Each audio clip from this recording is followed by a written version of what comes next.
আসসালামু আলাইকুম। এটিএন বাংলা সংবাদে সবাইকে স্বাগত জানাচ্ছি সীমা খান। শুরুতেই বিআরবি কেবল সংবাদ শিরোনাম। জনগণের কল্যাণই বিএনপির রাজনীতির মূল লক্ষ্য। তারেক রহমান রাষ্ট্র পরিচালনার দায়িত্ব পেলে নারীর ক্ষমতায়নে ফ্যামিলি কার্ড সহ স্বাস্থ্যসেবা নিশ্চিত করা হবে। বিভেদ নয়, ঐক্যই হবে আগামীতে রাজনীতির মূল ভিত্তি। মন্তব্য জামায়াত আমিরের। অচলাবস্থা ভেঙে বৈষম্যহীন সমৃদ্ধ বাংলাদেশ গড়ার প্রত্যয়। সরকারি চাকরিজীবীদের নতুন বেতন কাঠামো নির্ধারণ। অর্থ উপদেষ্টা কাল প্রধান উপদেষ্টাকে পে কমিশনের রিপোর্ট পেশ। কার্যকর হতে পারে আগামী অর্থ বছর থেকে। নির্বাচনের আগেই লুট হওয়া অস্ত্র উদ্ধারের নির্দেশ প্রধান উপদেষ্টার। অর্থ মন্ত্রণালয়ের রাজস্ব নীতি ও ব্যবস্থাপনায় দুটি প্রশাসনিক বিভাগ গঠনের প্রস্তাব অনুমোদন। রামপুরায় বিজিবির হত্যাযোগ্য ২৫ মার্চের গণহত্যাকে ছাড়িয়ে গেছে চিফ প্রসিকিউটর। চানখারপুলে ৬ জনকে হত্যা মামলার রায় পিছিয়ে ২৬ জানুয়ারি।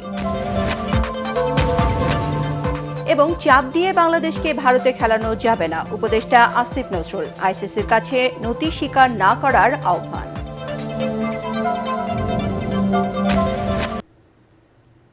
শুনছিলেন বিআরবি কেবল সংবাদ শিরোনাম। এবারে জানাবো বিস্তারিত।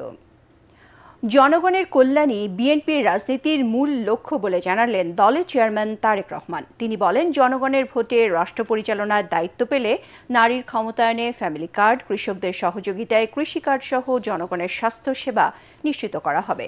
রাজধানীর মহাখালীর টিএনটি মাঠে বেগম খালেদা জিয়ার রুহের মাগফিরাত কামনায় দোয়া মাহফিলে তিনি একথা বলেন। করাইল বস্তিবাসীদের বহুতল ভবন নির্মাণ করে ফ্ল্যাট বরাদ্দ দেওয়া সহ নাগরিক সুবিধা নিশ্চিত করার ঘোষণা দেন বিএনপি চেয়ারম্যান। মইনুল হাসান জানাচ্ছেন বিস্তারিত। সাবেক প্রধানমন্ত্রী বেগম খালেদা জিয়ার রুহের মাগফিরাত কামনায় রাজধানীর মহাখালীর টিএনটি মাঠে দোয়া মাহফিলের আয়োজন করে করাইলবাসী। স্ত্রী ডাক্তার জুবাইদা রহমানকে সাথে নিয়ে দলের চেয়ারম্যান তারেক রহমান অনুষ্ঠানে যোগ দেন। রাজধানীর সবচেয়ে বড় এই বস্তিতে ৪০,০০০-এর মতো ঘরে নিম্ন আয়ের সুবিধাবঞ্চিত অসংখ্য মানুষের বসবাস। করাইলবাসী সুবিধাবঞ্চিত মানুষের নানা সমস্যার কথা তুলে ধরে তারেক রহমান বলেন, বিএনপি রাষ্ট্র পরিচালনার সুযোগ পেলে বাসস্থান সহ নাগরিক সকল সুযোগ সুবিধা নিশ্চিত করা হবে। এখানে উঁচু উঁচু বড় বড় আমরা বিল্ডিং করে দিতে চাই আল্লাহর রহমতে, এবং এইখানে যে মানুষগুলো থাকেন তাদের নাম রেজিস্ট্রি করে আমরা প্রত্যেকটি ছোট ছোট ফ্ল্যাট করব এবং সেই ফ্ল্যাটগুলো তাদের নামে আমরা দিতে চাই। আমরা জানি এখানে আপনাদের যে সন্তানরা আছে তাদের এখানে লেখাপড়ার সমস্যা আছে। আল্লাহ যদি রহম করেন, আমরা এখানে চাই সুন্দর বাচ্চাদের জন্য স্কুলের গঠন করব তা না, স্কুলের পাশাপাশি তাদের খেলাধুলার যাতে পরিবেশ থাকে, খেলাধুলার জন্য যদি মাঠ থাকে, সেই ব্যবস্থাও ইনশাল্লাহ আমরা এখানে করতে চাই। ঢাকা ১৭ আসনের প্রার্থী তারেক রহমান নিজেকে এই এলাকার বাসিন্দা উল্লেখ করে সুখে দুঃখে পাশে থাকার অঙ্গীকার করেন। আজও আপনাদেরই এলাকার সন্তান। আজকে আমি বরং আগে থাকতাম ক্যান্টনমেন্টে, এখন এসে উঠেছি আমি গুলশানে, আপনাদের আরো কাছাকাছি, আপনাদের প্রতিবেশী। কাজে আমাকে আপনারা, আমি আপনাদেরই সন্তান, আমি আপনাদেরই এলাকার সন্তান। ইনশাল্লাহ এতটুকু আপনাদেরকে বলতে পারি, যতদিন বেঁচে থাকবো, যতদিন আল্লাহর রহমত থাকবে আমার উপরে, ইনশাল্লাহ আমি আপনাদের পাশে ছিলাম, আপনাদের পাশে আছি, ইনশাল্লাহ আপনাদের পাশে আমি থাকব। জনগণের রায়ে বিএনপি দেশ পরিচালনার দায়িত্ব পেলে নারীদের ক্ষমতায়ন, কৃষকের পাশে দাঁড়ানো আর তৃণমূল সহ সব পর্যায়ের মানুষের কল্যাণে দলের পরিকল্পনার কথা তুলে ধরেন তারেক রহমান। আমাদের রাজনীতিটা হচ্ছে আপনাদের মতন সাধারণ মানুষ যারা আপনারা আছেন, আপনাদের জন্য কিভাবে আপনাদের অবস্থান, আপনাদের জীবনযাত্রা, আপনাদের জীবন কিভাবে একটু ভালো হতে পারে, সেটাই হচ্ছে আমাদের কাজ, সেটি হচ্ছে আমাদের লক্ষ্য, সেটি হচ্ছে আমাদের উদ্দেশ্য। সেই মা বোনকে অর্থনৈতিকভাবে আমরা যাতে সচ্ছলভাবে গড়ে তুলতে চাই, সেই জন্য এইরকম একটি ফ্যামিলি কার্ড আপনাদের কাছে পৌঁছে দিতে চাই, মা বোনদের কাছে। আমার যে পরিকল্পনার কথাগুলো আপনাদের সামনে তুলে ধরলাম, সেগুলো যাতে বাস্তবায়ন করতে পারি, সেই তৌফিক যাতে আল্লাহ তাআলা আমাকে দেন। পরে বেগম খালেদা জিয়ার রুহের মাগফিরাত কামনায় দোয়া করা হয়। করাইলবাসী সহ ঢাকা ১৭ আসনের বিএনপি নেতাকর্মী, সর্বস্তরের সাধারণ মানুষ এতে অংশ নেন। মইনুল আহসান, এটিএন বাংলা, ঢাকা। আগামীর রাজনীতির মূল ভিত্তি হবে ঐক্য, বিভেদ দূর করে বৈষম্যহীন সমৃদ্ধ বাংলাদেশ গড়ার প্রত্যয় জানিয়েছেন জামায়াত ইসলামীর আমির ডাক্তার শফিকুর রহমান। সকালে রাজধানী একটি হোটেলে জামায়াত আয়োজিত পলিসি সামিটে তিনি এসব কথা বলেন। গণতন্ত্র, নাগরিক অধিকার রক্ষার স্বার্থে নির্বাচনকে সুষ্ঠু নিরপেক্ষ করার আহ্বান জানান তিনি। এ সময় দলের নায়েবে আমির আব্দুল্লাহ মোহাম্মদ তাহের অভিযোগ করেন, এখনও লেভেল প্লেইং ফিল্ড তৈরি করতে পারেনি নির্বাচন কমিশন। বিস্তারিত জানাচ্ছেন সাজ্জাদ জাহান। জাতীয় সংসদ নির্বাচনকে সামনে রেখে রাজধানীর একটি হোটেলে পলিসি সামিটের আয়োজন করে জামায়াতে ইসলামী বাংলাদেশ। এতে অংশ নেন বিভিন্ন দেশের কূটনৈতিক, রাজনৈতিক নেতা, ব্যবসায়ী, পেশাজীবী, শিক্ষাবিদ সহ গণমাধ্যম ব্যক্তিত্বরা। উদ্বোধনী বক্তব্যে জামায়াতের আমির ডাক্তার শফিকুর রহমান জানান, দেশের প্রধান চ্যালেঞ্জ এখন স্থিতিশীলতা নিশ্চিত করা। দেশের উন্নয়নে সকল শ্রেণী পেশার মানুষকে ঐক্যবদ্ধ হওয়ার আহ্বান জানান তিনি। We want to rebuild a new Bangladesh that stands on the pillars of pluralist democratic values on which our country was founded. My party believes that only through democracy and free, fair and transparent elections can we move forward as a prosperous country.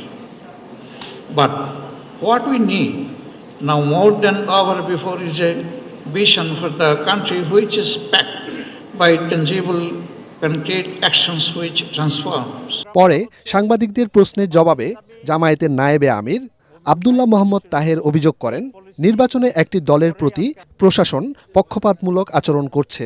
আমরা আশা করি সুস্থ হবে, তবে কিছুটা ব্যত্যয়তা আমরা লক্ষ্য করছি।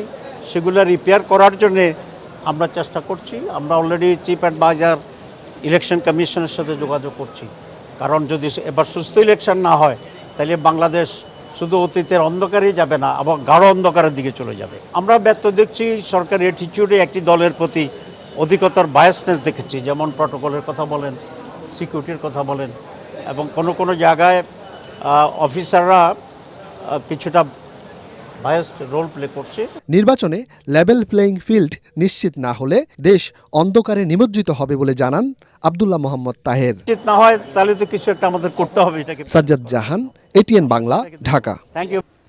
12 ফেব্রুয়ারি জাতীয় নির্বাচনে ধানের শীষের ভূমিধস বিজয় হবে বলে পরিকল্পিতভাবে বিএনপির বিরুদ্ধে অপপ্রচার চালানো হচ্ছে বলে অভিযোগ করেছেন দলের মহাসচিব মির্জা ফখরুল ইসলাম আলমগীর। স্বাধীনতা বিরোধী একটি দল ধর্মকে ব্যবহার করে মানুষকে বিভ্রান্ত করতে চাইছে।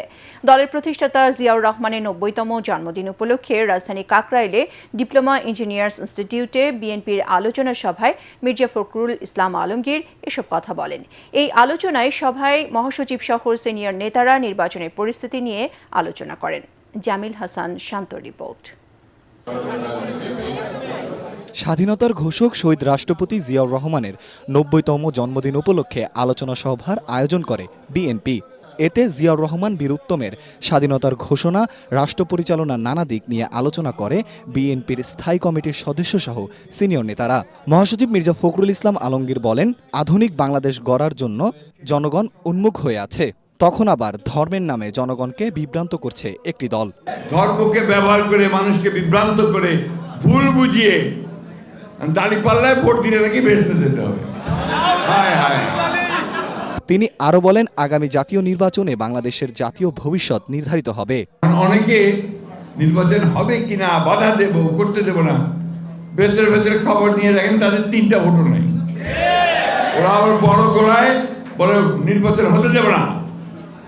ভাই হোক, নির্বাচন দেখা যাক কে কতটা ভোট পায়। আমরা তো সেই জন্য আমরা ভোটের জন্য উন্মুখ হয়ে আছি।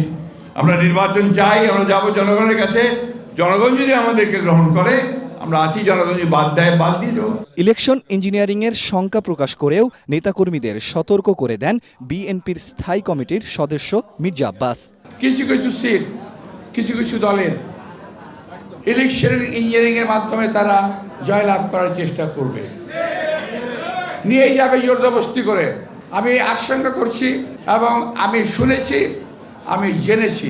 নানা আয়োজনে দুদিনব্যাপী দলের প্রতিষ্ঠাতা জিয়াউর রহমানের জন্মদিন পালন করছে বিএনপি ও এর অঙ্গ সহযোগী সংগঠন। তিনি একজন সৈনিক। জামিল হাসান শান্ত, এটিএন বাংলা, ঢাকা।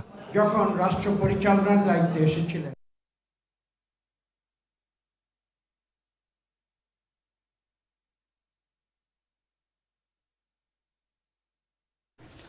সত্য না জানার কারণে পোস্টাল ব্যালট নিয়ে অনেকের ভুল বোঝাবুঝি হয়েছে বলে জানিয়েছেন সিইসি এম নাসির উদ্দিন। রাজধানী নির্বাচন ভবনে পোস্টাল ভোট নিয়ে রাজনৈতিক দলগুলোকে ব্রিফিংয়ে একথা বলেন তিনি। এ সময় পোস্টাল ব্যালটের ভাঁজে বিএনপির ধানের শীষ মার্কা পড়ে যাওয়ায় ক্ষোভ প্রকাশ করেন দলটির নির্বাচন পরিচালনা কমিটির কোঅর্ডিনেটর ইসমাইল জাবিউল্লাহ। অনুষ্ঠানে বাহরাইনে পোস্টম্যান একজনের কাছে অনেক ভোটারের পোস্টাল ব্যালট পৌঁছে দিয়েছিলেন বলে জানান ওসিভি ও এসডিআই প্রকল্পের টিম লিডার সলিম আহমেদ খান। তিনি বলেন, প্রবাসে পোস্টাল খরচ বাঁচাতে একসাথে অনেক প্রবাসী একই জায়গায় ব্যালট পাঠানোর ঠিকানা দিয়েছিলেন। মধ্যপ্রাচ্য, সিঙ্গাপুর ও মালয়েশিয়ায় এই প্রবণতা বেশি বলেও জানান তিনি। এদিকে জাতীয় সংসদ নির্বাচনে প্রার্থিতা প্রত্যাহারের শেষ দিন ছিল আজ। ঢাকায় মোট ২০ আসনে এখন পর্যন্ত ১৯ জন প্রার্থিতা প্রত্যাহার করেছেন। হিসাবে ২০ আসনে প্রতিদ্বন্দ্বিতা করবেন বিভিন্ন দলের ১৫৩ জন প্রার্থী। অনেক দেশ এটা করতে পারে নাই, তো আমাদের আশেপাশের দেশটা কেউ তো এইভাবে সাকসেসফুলি করতে পারে নাই। আমরা প্রথম বছরে করছি, মোটামুটি ভাবে যেটা করছি আমরা এখনো আমাদের কার্যক্রম যেটা আমরা এ পর্যন্ত দেখছি তাতে খুব একটা খারাপ হয়েছে বলে আমরা মনে করি না। যারা আগের থেকে পোস্টাল ব্যালট করেছে তাদের যে অভিজ্ঞতা আমাদের চাইতে বহু বেশি খারাপ, সেই দিক থেকে আমরা কিন্তু এখনো কিন্তু এগিয়ে আছি। সরকারি চাকরিজীবীদের বেতন বাড়ছে। দ্রব্যমূল্য বিবেচনা করে বেতন নির্ধারণ করা হয়েছে। এতে চাকরিজীবীরা খুশি হবেন বলে জানালেন অর্থ উপদেষ্টা। তিনি জানান, বুধবার পে কমিশন তাদের সুপারিশ প্রতিবেদন প্রধান উপদেষ্টার কাছে জমা দেবে। নতুন বেতন আগামী জুলাই থেকে কার্যকর হতে পারে। রিপোর্টে জানাচ্ছেন মাহবুব কবির চপল। দরকারি অনেক জিনিসের দাম বাড়লেও 11 বছর ধরে বেতন বাড়েনি সরকারি চাকরিজীবীদের। এতে চরম বিপাকে পড়েছেন তারা। অবশেষে তাদের সুখবর দিচ্ছে অন্তর্বর্তী সরকার। সরকারি চাকরিজীবীদের বেতন কাঠামো চূড়ান্ত করেছে পে কমিশন। 20টি গ্রেডই থাকছে। সর্বনিম্ন বেতন 20,000 টাকা, সর্বোচ্চ 1,60,000 টাকা সুপারিশ করছে কমিশন। অন্যান্য ভাতা মিলিয়ে 20তম গ্রেডের বেতন হবে 40,000 টাকা। বুধবার প্রধান উপদেষ্টার কাছে তারা প্রতিবেদন জমা দেবে। রিপোর্ট দিচ্ছে, এটাই তো একটা প্রথম পদক্ষেপ। ওইভাবেই বলেন যে একটা জিনিস কিছু করার আগে রিপোর্টটা, কিন্তু রিপোর্টটা তো যাচাই বাছাই করতে হবে। ইমপ্লিমেন্টেশন একটা রুল আছে। চেয়ারম্যান বলছেন যে সন্তুষ্ট হবে মোরালেস, কারণ উনি খুব প্র্যাকটিক্যাল ওয়েতে যতটুকু ফিজেবল সম্ভাব্য আর ম্যাক্সিমাম যতটুকু সে করা যায়। আমাদের রিসোর্স কনস্ট্রেন্টের ব্যাপারে আর অনেক ব্যাপার আছে, প্রাইভেট সেক্টরের ব্যাপারটা দেখতে হয়। দেখে উনি বলেন যে মোটামুটি সবাই সন্তুষ্ট হবে। এবং জাম্পটা একেবারে মানে ওনার দেখেছেন পণ্য থেকে কত কস্ট অফ লিভিং বেড়েছে, ইনফ্লেশন বেড়েছে, সেটা পর্যালোচনা করেই করেছে। প্রতিবেদন যাচাই বাছাই করতে 3 থেকে 4 মাস সময় লাগবে। নতুন বেতন কার্যকর হতে পারে আগামী জুলাই থেকে। এতে বাজেটে 80 থেকে 90 হাজার কোটি টাকার প্রয়োজন হবে। পরবর্তী সরকারের জন্য এটা চাপ হবে কিনা এমন প্রশ্নের জবাব দেন অর্থ উপদেষ্টা। আমাদের করতে হবে কেন, ইমপ্লিমেন্টেশন তো করবে আপনার সরকার রুল অনুযায়ী। না, কিছুই বলবেন না। যেই সরকারই আসুক কোনো একটা পার্টিকুলার রিফর্ম বা এত বড় পদক্ষেপ নেওয়ার, ডেফিনেটলি যেটাই আমি আগেই বললাম যে আর্থিক সংশ্লেষ থাকবে, সেটাকে সরকারে আবার জানবে যে কিভাবে এটা ইসে করা যায়, কিভাবে করবে, কিভাবে সেটা ওদের উপরে। আমার এটা কারণ এটা করা হচ্ছে সবার ইসের জন্য, একটা ফেল্ট নিড, অনেকদিনের একটা ইসে ছিল, দরকার ছিল। এখন যদি তারা যদি মনে করে এটা করবে না, সেটা তাদের ব্যাপার। সরকারি চাকরিজীবীদের বেতন বাড়লে দ্রব্যমূল্যে তেমন প্রভাব পড়বে না বলেও দাবি করেন তিনি। এটা তো আমরা প্রেডিক্ট করতে পারবো না, তবে বাজারে তো এনশিওর করা হবে সাপ্লাই, যেটা আমরা এমনি ইন্ডিপেন্ডেন্টলি পে কমিশন ছাড়াও করছি। লোকজন আসলে যাই পে থাকো, তবু যেখান থেকেও টাকা পয়সা জোগাড় করতে কিনছে, তো হঠাৎ করে পে কমিশনের রিপোর্ট পেলে বেশি বেশি কিনে ফেলবে, সেটা তো না। সরকারি চাকরিজীবীদের বেতনের প্রভাব জাতীয় নির্বাচনে পড়বে না বলেও মনে করছেন অর্থ উপদেষ্টা। নির্বাচন যাকে ভোট দেবে। মাহবুব কবির চপল, ATN বাংলা, ঢাকা। জাতীয় সংসদ নির্বাচনের আগে অবৈধ ও থানা থেকে লুট হওয়া অস্ত্র দ্রুত উদ্ধারের নির্দেশ দিয়েছেন প্রধান উপদেষ্টা ডক্টর মোহাম্মদ ইউনূস। রাষ্ট্রীয় অতিথি ভবন যমুনায় প্রশাসনিক পুনর্বিন্যাস সংক্রান্ত জাতীয় বাস্তবায়ন কমিটির সভায় প্রধান উপদেষ্টা এই নির্দেশনা দেন। বৈঠক শেষে রাজধানী ফরেন সার্ভিস একাডেমিতে প্রধান উপদেষ্টার প্রেস সচিব শফিকুল আলম এসব তথ্য তুলে ধরেন। প্রেস সচিব জানিয়েছেন, সরকারের রাজস্ব আহরণ ব্যবস্থাপনায় স্বচ্ছতা, জবাবদিহিতা এবং গতিশীলতা বৃদ্ধিতে অর্থ মন্ত্রণালয়ের আওতায় রাজস্ব নীতি বিভাগ এবং রাজস্ব ব্যবস্থাপনা বিভাগ নামে দুটি প্রশাসনিক বিভাগ গঠনের প্রস্তাব অনুমোদন দেওয়া হয়েছে। মহিলা ও শিশু বিষয়ক মন্ত্রণালয়ের নাম পরিবর্তন করে নারী ও শিশু বিষয়ক মন্ত্রণালয় করার অনুমোদন দেওয়া হয়।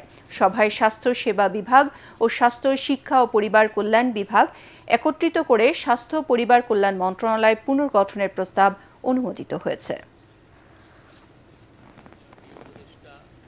চিফ অ্যাডভাইজার আজকের মিটিং এ আবার এই নির্বাচনের কথা বলেছেন এবং নির্বাচনের আগে উনি অস্ত্র উদ্ধারের উপর জোর দিয়েছেন।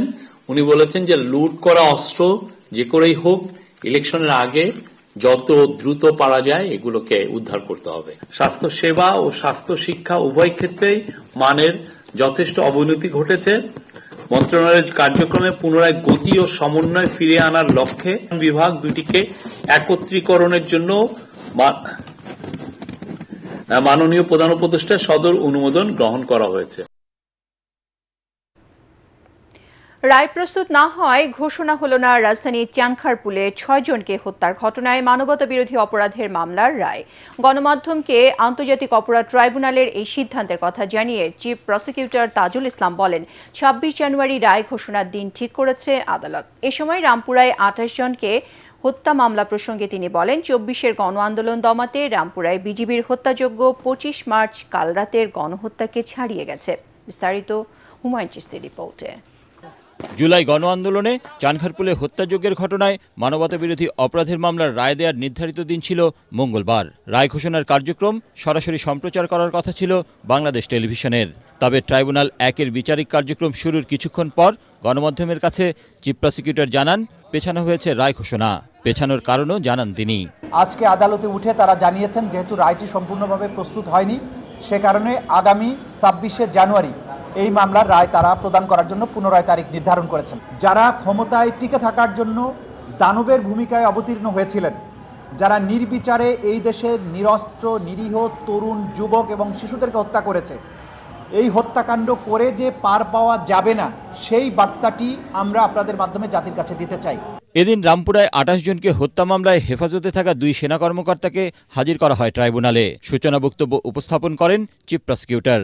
পরে রাষ্ট্রপক্ষের প্রথম সাক্ষী হিসেবে সাক্ষ্য দেন বিজিবির গুলিতে নিহত গাড়ি চালক গঙ্গাচরণ রাজবংশীর ছেলে বিশ্বজিৎ রাজবংশী। আজকে সেই মামলার সাক্ষ্য গ্রহণ শুরু হয়েছে। চিফ প্রসিকিউটরের সূচনা বক্তব্যের মাধ্যমে সেটার সূচনা হয় এবং আজকে ১ নম্বর সাক্ষী বিশ্বজিৎ রাজবংশী তার পিতা গঙ্গাচরণ রাজবংশীর হত্যার ব্যাপারে সাক্ষ্য দিয়েছেন। তিনি সাক্ষ্য দিয়ে বলেছেন যে ১৮ জুলাই তার পিতাকে বিজেপি সরাসরি বুকে গুলি করে হত্যা করে রামপুরা ব্রিজের পাশে ওয়াসা গেটের সামনে, এবং সে ব্যাপারে যারা যারা গুলির সাথে সম্পৃক্ত ছিল সেগুলোর ব্যাপারে তিনি বিস্তারিত সাক্ষ্য দিয়েছেন। রামপুরাতে বিজেপি যেভাবে হত্যা করেছে, এই হত্যাকাণ্ডের বর্বরতা, এটা ২৫শে মার্চ ১৯৭১ সালের যে বর্বরতা, তার সাথে তুলনীয়। এদিকে জুলাই গণ আন্দোলনে আশুলিয়ায় ৫ মরদেহের সাথে জীবিত একজনকে পোড়ানো সহ ৭ জনকে হত্যা মামলার যুক্তিতর্ক উপস্থাপন শেষ হয়েছে। যে কোনো দিন রায় ঘোষণার জন্য রেখেছেন ট্রাইব্যুনাল ২। এছাড়া রংপুরের শিক্ষার্থী আবু সাইদ হত্যা মামলায় রাষ্ট্রপক্ষের যুক্তিতর্ক উপস্থাপনের জন্য বুধবার দিন ঠিক করেছেন একই ট্রাইব্যুনাল। হুমায়ুন চিস্তি, এটিএন বাংলা, ঢাকা। বাংলাদেশ ব্যাংকের সাবেক গভর্নর ডক্টর আতিউর রহমান সহ ২৫ জনের বিরুদ্ধে গ্রেপ্তারি পরোয়ানা জারি করেছে আদালত। দুর্নীতি দমন কমিশনের দায়ের করা একটি মামলার চার্জশিট আমলে নিয়ে ঢাকার মহানগর দায়রা জজ ও সিনিয়র বিশেষ জজ আদালতের বিচারক সাব্বির ফয়েজ এ আদেশ দেন। দুদকের পাবলিক প্রসিকিউটর তরিকুল ইসলাম আদালতকে জানান, অ্যানোটেক্স গ্রুপের নামে জনতা ব্যাংক থেকে প্রায় ৫৩১ কোটি টাকা আত্মসাতের অভিযোগে অর্থনীতিবিদ ডক্টর আবুল বারাকাত সহ মোট ২৬ জনের বিরুদ্ধে চার্জশিট দাখিল করা হয়। আদালত চার্জশিট গ্রহণ করে ২৫ জনের বিরুদ্ধে গ্রেপ্তারি পরোয়ানা জারির নির্দেশ দেন। গ্রেপ্তারি পরোয়ানা জারি হওয়া অন্য আসামিদের মধ্যে রয়েছেন বাংলাদেশ ব্যাংকের সাবেক ডেপুটি গভর্নর আবু হেনা মোহাম্মদ রাজি হাসান, জনতা ব্যাংকের সাবেক ব্যবস্থাপনা পরিচালক ও সিইও আব্দুস সালাম আজাদ, সাবেক পরিচালক জামাল উদ্দিন আহমেদ আহমেদ সহ ব্যাংকের বিভিন্ন পর্যায়ের সাবেক কর্মকর্তা এবং অ্যাননটেক্স গ্রুপের চেয়ারম্যান ইউনুস বাদল ও সংশ্লিষ্ট প্রতিষ্ঠানের শীর্ষ কর্মকর্তারা। ভারতে কোনো অবস্থাতেই বিশ্বকাপ ক্রিকেট খেলতে যাবে না বাংলাদেশ। আইসিসি অযৌক্তিক চাপ দিয়ে খেলতে বাধ্য করতে পারবে না বলে জানিয়েছেন ক্রীড়া উপদেষ্টা আসিফ নজরুল। তিনি জানান, বাংলাদেশ ভারতে না খেললে স্কটল্যান্ডকে নেওয়া হবে এমন কোনো সিদ্ধান্তের কথা জানায়নি আইসিসি। মাহবুব কবির চপলের আরেকটি রিপোর্ট। বাংলাদেশের বিশ্বকাপ খেলা এখনও পেন্ডুলামের মতো ঝুলছে। সরকারের পক্ষ থেকে সাফ জানিয়ে দেওয়া হয়েছে, ভারতে গিয়ে ক্রিকেট খেলবে না টাইগাররা। ভেন্যু সরিয়ে নিতে হবে শ্রীলঙ্কা বা অন্য কোনো দেশে। তবে আইসিসি সেই অনুরোধ রাখছে না বলে জানিয়েছে নিউজ এজেন্সি এএফপি। বাংলাদেশ না খেললে স্কটল্যান্ডকে নেওয়া হবে বলেও খবর প্রকাশ করেছে তারা। তবে ক্রীড়া উপদেষ্টা বলছেন, এ বিষয়ে আইসিসি এখনও কিছুই জানায়নি। আমরা ফরমালি আমার জানা মতে এমন কিছু শুনি নাই যে আমাদের বাদ দিয়ে স্কটল্যান্ডকে নিবে। ভারতের কাছে নতি স্বীকার করে বাংলাদেশকে খেলতে বাধ্য করা আইসিসির ঠিক হবে না বলেও মনে করছেন তিনি।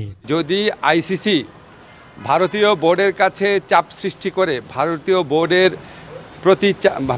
বোর্ডের মানে কাছে মাথা নত করে আমাদের উপর চাপ সৃষ্টি করে অযৌক্তিক কোনো শর্ত চাপায় দেয়, আমরা সেই অযৌক্তিক শর্ত মানব না।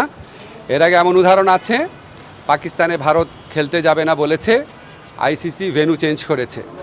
আমরা অত্যন্ত লজিক্যাল কারণে ভেন্যু চেঞ্জের কথা বলেছি। আমরা আমাদেরকে অযৌক্তিক প্রেশার প্রয়োগ করে, অযৌক্তিক চাপ সৃষ্টি করে আমাদেরকে ভারতে খেলাতে বাধ্য করা যাবে না। শেষ পর্যন্ত ভেন্যু না বদলালে বিশ্বকাপ ক্রিকেট বয়কট করতে পারে বাংলাদেশ। মাহবুব কবির চপল, এটিএন বাংলা, ঢাকা। সংসদ নির্বাচনে যশোর 5 আসনে তীব্র প্রতিদ্বন্দ্বিতার আভাস মিলছে। এ আসনে বিএনপি জোটের বিভক্তিকে ঘিরে জমে উঠেছে নির্বাচনী সমীকরণ। আর এ দ্বন্দ্বকে পুঁজি করে জয়ের পথ খুঁজছে জামায়াত ইসলামী। যশোর থেকে তামান্না ফারজানার পাঠানো রিপোর্ট জানাচ্ছেন আসিফুর রহমান সাগর। সংসদ নির্বাচনকে সামনে রেখে উঠোন বৈঠক ও সামাজিক যোগাযোগ মাধ্যমে প্রচারণা চালাচ্ছেন মনিরামপুর উপজেলা নিয়ে গঠিত যশোর 5 আসনের প্রার্থীরা। বিএনপি জোটের মনোনয়নে ধানের শীষ প্রতীকে লড়ছেন জমিয়তে উলামায়ে ইসলাম বাংলাদেশের মুফতি রশিদ আহমেদ। তবে মনিরামপুর উপজেলা বিএনপি সভাপতি অ্যাডভোকেট শহীদ মোহাম্মদ ইকবাল হোসেন স্বতন্ত্র প্রার্থী হয়েছেন। বিএনপি প্রথমে শহীদ ইকবাল হোসেনকে মনোনয়ন দেয়, পরে জোটের সমীকরণে প্রার্থী পরিবর্তন করায় বিভ্রান্তিতে পড়েছেন এ আসনের ভোটাররা, যার প্রভাব পড়েছে ভোটের মাঠে। আমরা মনিরামপুরবাসী আশা করছি যে সুন্দর, স্বচ্ছতা এবং জবাবদিহিমূলক একটা সুন্দর নির্বাচন হবে। আমরা আশা করছি সুন্দর একটা মনিরামপুর আগামীতে যারা নির্বাচিত হবে তারা উপহার দিতে পারবে। স্বতন্ত্র প্রার্থী অ্যাডভোকেট শহীদ বলছেন, 17 বছর ধরে দলের নির্যাতিত নেতাকর্মীদের পাশে থেকে আন্দোলন করেছেন। কোনো অবস্থাতেই নির্বাচন থেকে সরে দাঁড়াবেন না তিনি। আমার মনোনয়ন প্রত্যাহার করে মনোনীত করাটা আমরা মোটেই পছন্দ করিনি, মেনে নিতে পারি না। এই কারণেই আমি প্রার্থিতা প্রত্যাহার করব না, আমি নির্বাচনের শেষ পর্যন্ত লড়ে যাব। অন্যদিকে বিএনপি জোটের প্রার্থী মুফতি রশিদ আহমেদ ঐক্যের বার্তা দিয়ে স্বতন্ত্র প্রার্থীকে সরে দাঁড়ানোর আহ্বান জানিয়েছেন। আশা করছি যে অতি তাড়াতাড়ি তিনি তার ভুল বুঝতে পারবেন এবং তিনি আমাদের সাথে একাকার হয়ে ধানের শীষকে বিজয় করবেন। বিএনপির এই বিভক্তির সুযোগ নিতে চায় জামায়াত ইসলাম। দলটির প্রার্থী অ্যাডভোকেট গাজী এনামুল হক জয়ের ব্যাপারে আত্মবিশ্বাসী। লক্ষাধিক ভোটের ব্যবধানে ইনশাআল্লাহ আমরা জয়যুক্ত হব। এই আসনে অপর দুই প্রার্থী হলেন ইসলামী আন্দোলন বাংলাদেশের জয়নাল আবেদিন এবং জাতীয় পার্টির MA হালিম। এদিকে ভোটারদের বড় অংশ বলছেন, ভবদহ জলাবদ্ধতা সমস্যার সমাধান এবং এলাকার উন্নয়ন যিনি করবেন এমন প্রার্থীকেই ভোট দেবেন তারা। আমরা এমন একজন ব্যক্তিকে ভোট দেব যে মানুষের আশেপাশে সব সময় সে পাওয়া যায়। বিএনপির বিভক্তি, জোটের সমীকরণ আর ভবদহ ইস্যু সব মিলিয়ে এই আসনে হাড্ডাহাড্ডি লড়াই হবে বলে মনে করছেন এলাকাবাসী। Bureau report, ATN Bangla. সালাম স্টিল ভোটের গাড়ি নিয়ে খুলনা 5 আসনের আটারায় আছেন সহকর্মী তরিক ইসলাম। তিনি জানাচ্ছেন সেখানকার ভোটের খবর। সালাম স্টিল ভোটের গাড়ি নিয়ে আজ আমরা চলে এসেছি দেশের দক্ষিণ পশ্চিমের জেলা খুলনাতে। আমরা রয়েছি খুলনা 5 আসনে। আমার পাশে একজন সম্মানীয় ভোটার রয়েছেন। আপনার কাছে জানতে চাইবো আপনাদের এই আসনে, এই 5 আসনে কি কি সমস্যা আছে?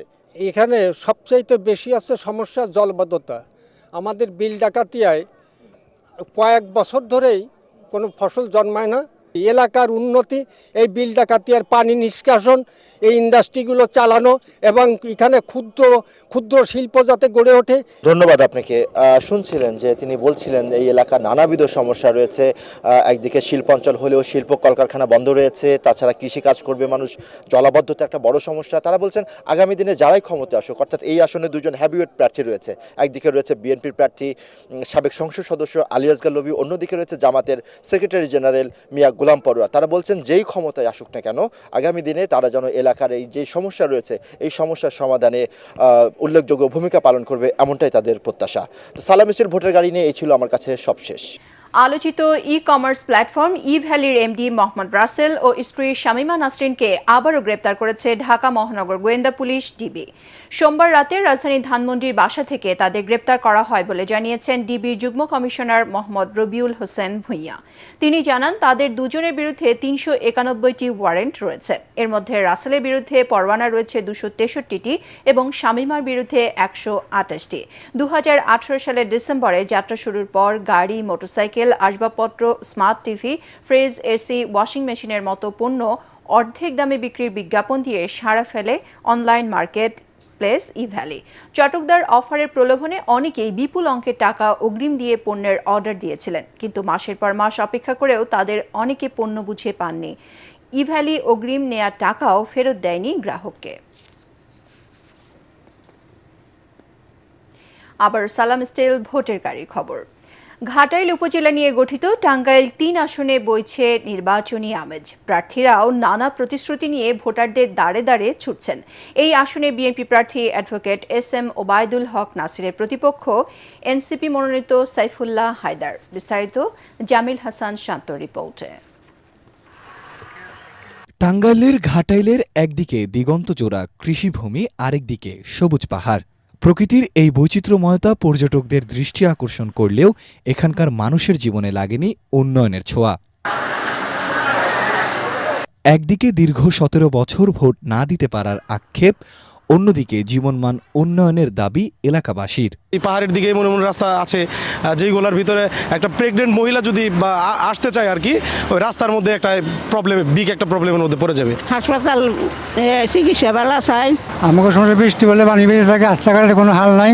2টা ওভারব্রিজের দরকার, একটা কলেজ মোড়ে, একটা বাস স্ট্যান্ডে। স্থানীয়রা জানান এলাকায় মাদক ও সন্ত্রাসীদের দৌরাত্ম্য প্রতিদিনই বাড়ছে। নির্বাচিত প্রার্থীর কাছে এসব সমস্যার সমাধান চান তারা। প্রত্যেকটা এলাকায় মাদক অহরহ বেড়েই যাচ্ছে। মাদক মুক্ত, সন্ত্রাস মুক্ত, সুখী সমৃদ্ধ একটি ঘাটাইল যিনি উপহার দিতে পারবেন, আমরা ইনশাল্লাহ তাকেই ভোট দেব।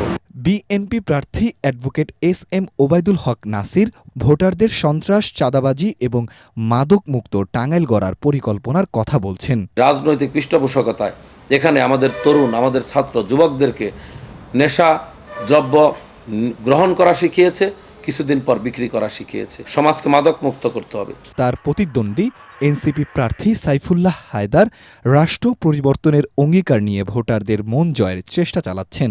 এখানে একটি অংশ বন সুবিধ অঞ্চল, একটি অংশে নদী এবং সমতল অঞ্চল, কিন্তু দুইটি অঞ্চলের মানুষের কিছু ক্ষেত্রে সাংস্কৃতিক ডিফারেন্স রয়েছে।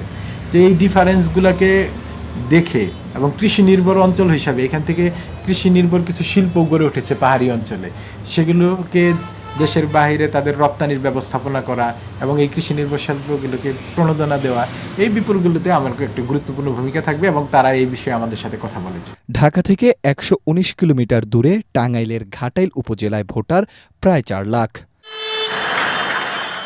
জামিল হাসান শান্ত, এটিএন বাংলা, টাঙ্গাইল। সালাম স্টিল ভোটের গাড়ি নিয়ে ময়মনসিংহ 4 সদর আসনের 0 পয়েন্টে আছেন সহকর্মী ইয়াসিন রানা। তিনি জানাচ্ছেন সেখানকার ভোটের খবর। সালাম স্টিল ভোটের গাড়ি নিয়ে ময়মনসিংহ 4 সদর আসনে আমরা আছি। আমরা সারাদিন এই আসনের বিভিন্ন এলাকা আমরা ঘুরেছি।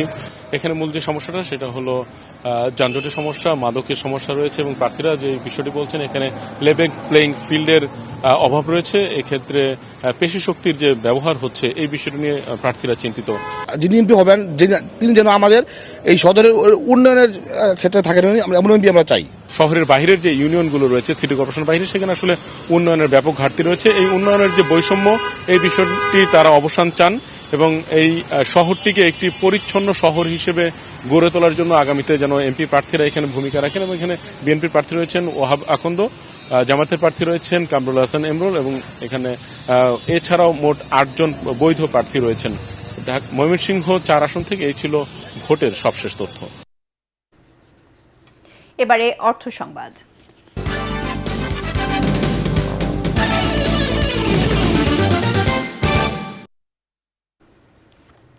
জুলাই সনদ বাস্তবায়নে গণভোটের বিষয়ে সচেতনতা সৃষ্টিতে নানা কর্মসূচি হাতে নিয়েছে দুর্যোগ ব্যবস্থাপনা ও ত্রাণ মন্ত্রণালয়।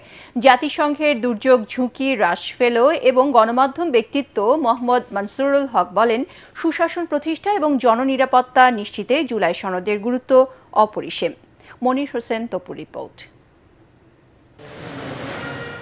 জুলাই সনদের গুরুত্ব এবং বিষয়বস্তু সম্পর্কে সাধারণ মানুষকে সচেতন করতে নানা উদ্যোগ নিয়েছে দুর্যোগ ব্যবস্থাপনা অধিদপ্তর। এরই অংশ হিসেবে কর্মকর্তা কর্মচারীদের বিভিন্ন দিক নির্দেশনা দিয়েছে দুর্যোগ ব্যবস্থাপনা ও ত্রাণ মন্ত্রণালয়। জুলাই অভ্যুত্থানের স্বপ্নলালিত রাষ্ট্র পুনর্গঠনের জন্য হ্যাঁ ভোট দেওয়ার আহ্বান জানানো হচ্ছে। আগামীর বাংলাদেশ কেমন হবে সে সিদ্ধান্ত নেবে সাধারণ জনগণ এবং এই জন্যই এই গণভোটের আয়োজন। জুলাই গণ অভ্যুত্থান পরবর্তী প্রত্যাশিত সংস্কার ও আগামী বাংলাদেশের রূপরেখা রয়েছে এই জুলাই সনদে। মানুষ যদি প্রত্যাশিত পরিবর্তন চায় তাহলে সাধারণ মানুষ গণভোটে হ্যাঁতে ভোট দেবে।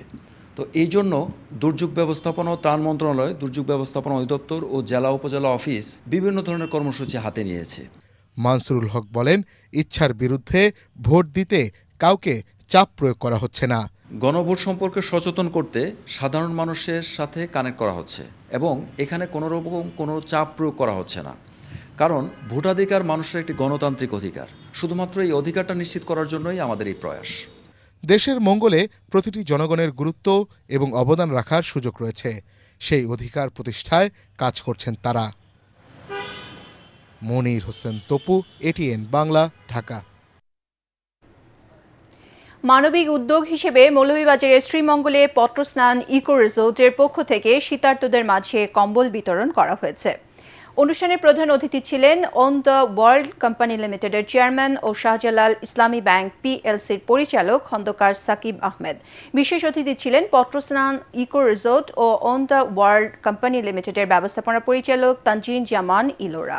এ সময় শ্রীমঙ্গল ট্যুরিস্ট পুলিশের ওসি কামরুল হাসান, রিসোর্টের পরিচালক জসিমউদ্দিন, সমাজসেবক আমিনুল ইসলাম হরমুজ ও আব্দুল মজিদ সহ অন্যান্যরা উপস্থিত ছিলেন। প্রধান অতিথির বক্তব্যে খন্দকার সাকিব আহমেদ বলেন, শীতার্ত মানুষের কষ্ট লাঘবে সমাজের সকল শ্রেণীর মানুষের এগিয়ে আসা জরুরি। ভবিষ্যতেও এ ধরনের কার্যক্রম অব্যাহত থাকবে। সন্ধানী লাইফ ইন্স্যুরেন্স আন্তর্জাতিক সংবাদ।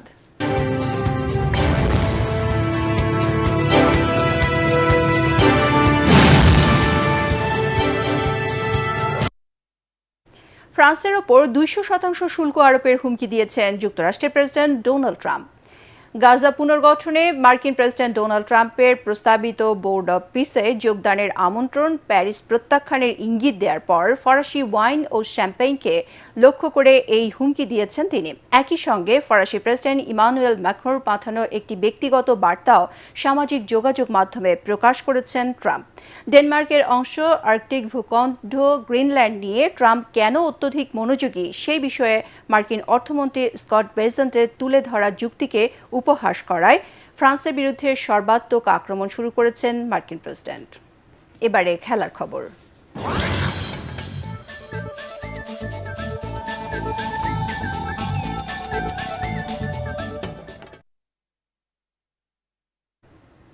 রংপুর রাইডার্সকে টুর্নামেন্ট থেকে বিদায় করে দিয়ে বিপিএল এর এলিমিনেটর ম্যাচে দুর্দান্ত জয় তুলে নিয়েছে সিলেট টাইটান্স। ফাইনাল থেকে মাত্র 1 ম্যাচ দূরে এখন মেহেদী হাসান মিরাজের দল। শেষ বলে ছক্কা হাঁকিয়ে সিলেটকে জয় পাইয়ে দেন ক্রিস ওকস। মিরপুর শেরেবাংলা স্টেডিয়ামে মাত্র ১১২ রানের টার্গেটে নেমে দলের ২ রানে প্রথম উইকেট হারায় সিলেট। এরপর পারভেজ হোসেন ইমন ১৮ রান করে দলের হাল ধরে রাখলেও তার বিদায়ে আবারও খেই হারায় সিলেট। শেষ ওভারে ৯ রানের দরকার ছিল তাদের। প্রথম ৫ বলে ৩ রান নেয়ার পাশাপাশি মঈন আলীর উইকেটও হারায় সিলেট। শেষ বলে ছক্কা হাঁকিয়ে টাইটান্সকে জয় পাইয়ে দেন ক্রিস ওকস। এর আগে টসে হেরে ব্যাটিংয়ে নেমে ৯ উইকেটে মাত্র ১১১ রানের পুঁজি পায় রংপুর রাইডার্স। খালেদ আহমেদ ১৪ রানে ৪ উইকেট নিয়ে রংপুরের ধস নামান। সংবাদ শেষ করার আগে বিআরবি কেবল শিরোনামগুলো জানিয়ে দিচ্ছি আরও একবার। জনগণের কল্যাণই বিএনপির রাজনীতির মূল লক্ষ্য। তারেক রহমান, রাষ্ট্র পরিচালনার দায়িত্ব পেলে নারীর ক্ষমতায়নে ফ্যামিলি কার্ড সহ স্বাস্থ্য সেবা নিশ্চিত করা হবে। বিভেদ নয়, ঐক্যই হবে আগামীতে রাজনীতির মূল ভিত্তি। মন্তব্য জামায়াত আমিরের। অচলাবস্থা ভেঙে বৈষম্যহীন সমৃদ্ধ বাংলাদেশ গড়ার প্রত্যয়। সরকারি চাকরিজীবীদের নতুন বেতন কাঠামো নির্ধারণ। অর্থ উপদেষ্টা কাল প্রধান উপদেষ্টাকে পে কমিশনের রিপোর্ট পেশ। কার্যকর হতে পারে আগামী অর্থ বছর থেকে। নির্বাচনের আগেই লুট হওয়া অস্ত্র উদ্ধারের নির্দেশ প্রধান উপদেষ্টার। অর্থ মন্ত্রণালয়ের রাজস্ব নীতি ও ব্যবস্থাপনায় ২টি প্রশাসনিক বিভাগ গঠনের প্রস্তাব অনুমোদন। রামপুরায় বিজিবির হত্যাযজ্ঞ ২৫ মার্চের গণহত্যাকে ছাড়িয়ে গেছে চিফ প্রসিকিউটর। চাংখারপুলে ৬ জনকে হত্যা মামলার রায় পিছিয়ে ২৬ জানুয়ারি। এবং চাপ দিয়ে বাংলাদেশকে ভারতে খেলানো যাবে না, উপদেষ্টা আসিফ নজরুল। আইসিসির কাছে নতি স্বীকার না করার আহ্বান। পরবর্তী সংবাদ দেখার আমন্ত্রণ জানিয়ে এখনকার মতো শেষ করছি। এটিএন বাংলা সংবাদ ইউটিউবে দেখতে ব্রাউজ করুন, youtube/ATN বাংলা নিউজ। ধন্যবাদ সবাইকে।